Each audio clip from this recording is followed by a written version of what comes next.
Hello everyone.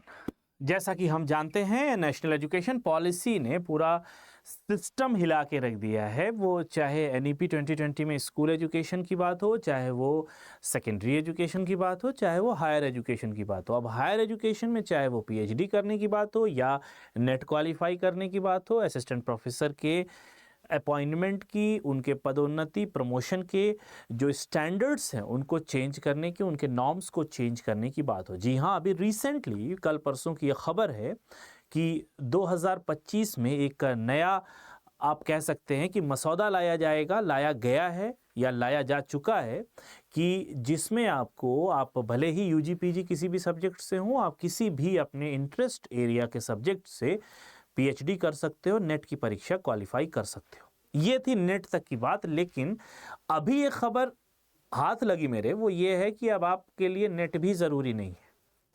यानी जो minimum qualification है नेशनल एलिजिबिलिटी टेस्ट की असिस्टेंट प्रोफेसर की भर्ती के लिए यूनिवर्सिटीज़ में और हायर एजुकेशन के इंस्टीट्यूशंस में जो मिनिमम टीचिंग एलिजिबिलिटी क्राइटेरिया है, विच इज़ राष्ट्रीय पात्रता परीक्षा, अब उसकी भी आवश्यकता आपको नहीं। कहाँ नहीं है? मैंने ये खबर पढ़ी थी तो आपके साथ मैंने साझा कर दिया। UGC NET no more required for assistant professor post, check revised eligibility criteria for VCs associate professor. But यहाँ टर्म्स एंड कंडीशंस भी हैं, वो सबके लिए एलिजिबल नहीं है। किसके लिए है? जरा गौर फरमाइए कि now a candidate having a post graduate degree in masters of engineering and master of technology which is MTech with at least 55% marks will directly get recruited to the assistant professor level without qualifying the UGC NET examination. आप ME है, master of engineering, master of technology, दोनों में से कुछ भी है, 55% के से ज़्यादा आपके मार्क्स हैं तो आप डायरेक्टली असिस्टेंट प्रोफेसरशिप के लिए अप्लाई कर सकते हो। इसका ये मतलब हो गया कि आने वाले दिनों में हमें ये भी वरीयता देखने को मिल सकती है, ये भी एलिजिबिलिटी देखने को मिल सकती है। थोड़ा सा आगे बढ़ें, अभी गहमा गहमी बनी हुई है। जो हमारे वाइस चांसलर्स की नियुक्ति होती है, आपको पता है कि गवर्नर के द्वारा की जाती है, मगर यहाँ पे भी रस्सा कशी है और झगड़ा काफ़ी लगा हुआ है।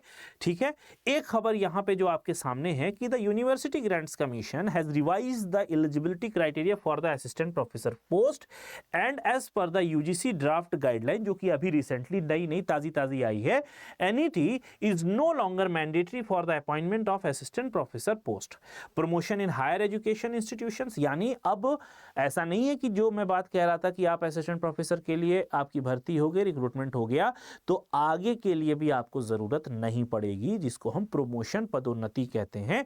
अगर आप इस रास्ते से आए हैं तो पदोन्नति में भी आपकी नेट की आवश्यकता नहीं पड़ने वाली है। ठीक है, अ candidate having a PG degree in master of engineering, master of technology with at least 55% get recruited to the assistant professor level without qualifying UGC NET. Similarly, UGC has also revised the guideline for appointment of vice chancellor post.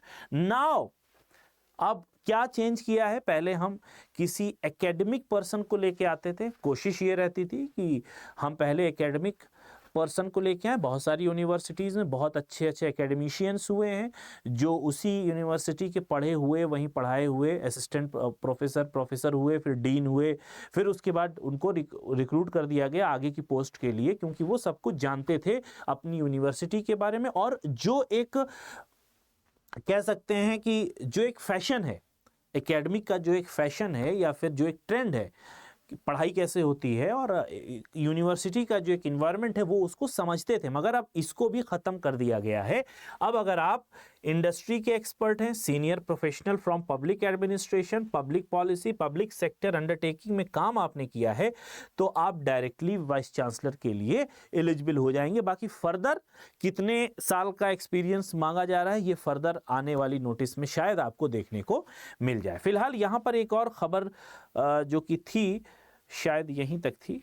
The new draft were unveiled by the Education Minister Dharmendra Pradhan with an aim to remove rigidity of recruitment process. तो recruitment process काफी rigid बताया जा रहा था, जिसको NEP के माध्यम से थोड़ा सा फ्लेक्सिबल करने की कोशिश करें। अब इसके क्या नतीजे होंगे, क्या नतायज होंगे, वो आने वाले दिनों में ही देखने को मिलेगा। फिलहाल धर्मेंद्र प्रधान, जो कि हमारे आदरणीय शिक्षा मंत्री हैं, इनका ऑफिशियल ट्विटर हैंडल है glad to inaugurate Pushpagiri the new auditorium of UGC India. और पुष्पागिरी जो कि न्यू ऑडिटोरियम है, यूनिवर्सिटी ग्रांट्स कमीशन की बिल्डिंग में नया भव्य ऑडिटोरियम बनाया गया, इसी के इनॉग्रेशन के उपलक्ष्य में 2025 का जो न्यू रेगुलेशन आया है वो लाया गया है और उसकी भी यहां पर चर्चा की गई थी। Also delighted to release draft UGC regulation 2025 for the appointment and promotion of teachers and academic staff in universities and colleges and measures for maintenance of standards of higher education. बाकी फर्दर इन्होंने बहुत सारी बातें कही हैं। तो कुल मिला के अब अगर आप एमई और एमटेक हैं तो नेट देने की जरूरत नहीं है। अब बहुत सारे बच्चे ये भी करेंगे कि जो बीटेक वाले हैं वो अब सीधे जाएंगे एमई और एमटेक करेंगे और डायरेक्टली बिना यूजीसी नेट की परीक्षा दिए वो एग्जाम में आ जाएंगे। क्या होने वाला है आगे आने वाले दिनों में ये देखा जाएगा। ये चेंज अच्छा होता है या खराब होता है, शिक्षा किस ट्रैक पे जाती है, ये बात के प्रभाव ही बताएंगे हमें। फिलहाल आज के लिए इतना ही। मैं हूं मसरूर अख्तर। सब्सक्राइब कर लें हमारे channel UGC NET study IQ को। Bye bye.